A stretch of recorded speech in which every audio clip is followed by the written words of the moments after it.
ماں نے چہرہ اٹھایا۔ اس کی بڑی آنکھوں میں بے چارگی تھی۔ اچھا، میں اب کوشش کروں گی کہ میٹھا نہ کھاؤں۔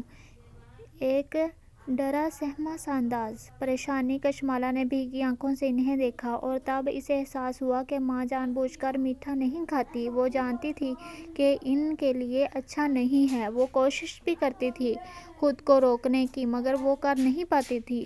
یہ ان کے بس میں نہیں تھا۔ یہ ذیابیطس کا مرض ہی ایسا تھا۔ وہ بھی اتنی ہی مجبور تھی جتنی کہ مالا۔ وہ وہاں سے اٹھی اور آنسو صاف کیے، پھر ڈبہ واپس الماری میں رکھا اور الماری بند کی۔ ماں نظریں جھکائے بیٹھی تھی۔ کشمالہ ان کے ساتھ بیڈ پہ بیٹھی اور نرمی سے ان کی فربہ کندھے پر ہاتھ رکھ کے کہنے لگی، ماں بس کچھ دن آپ نے کنٹرول کرنا ہے۔ اگر آپ نے گھٹنے کی سرجری کی نوبت آئی تو مسئلہ ہوگا۔ اور ہاں، آج سے آپ میرے کمرے میں شفٹ ہو رہی ہیں۔ آپ کو ماحول چینج کرنے کی ضرورت ہے۔ نرمی سے ان کا کندھا دبایا۔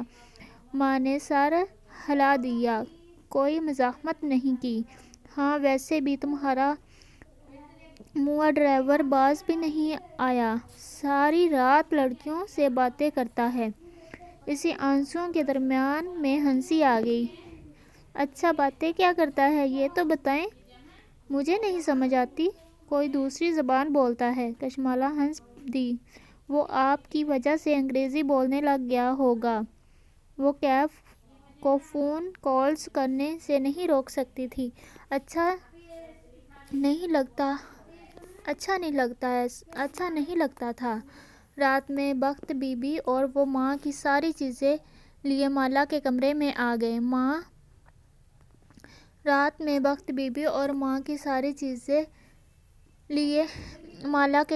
آ گئے۔ ماں کو آج کل چلنے میں کچھ زیادہ ہی دشواری پیش آ رہی تھی، جیسے وہ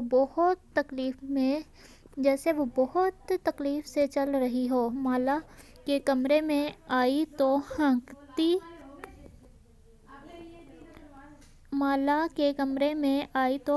ہوئی بیڈ پہ بیٹھ گئی، پھر گردن گھما کے اطراف میں دیکھا۔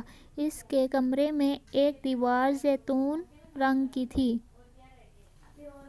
اور باقی تینوں دیواریں ایش وائٹ تھیں۔ مالا، ہم ہوٹل میں ہیں؟ نہیں ماں، ہم اپنے گھر ہیں۔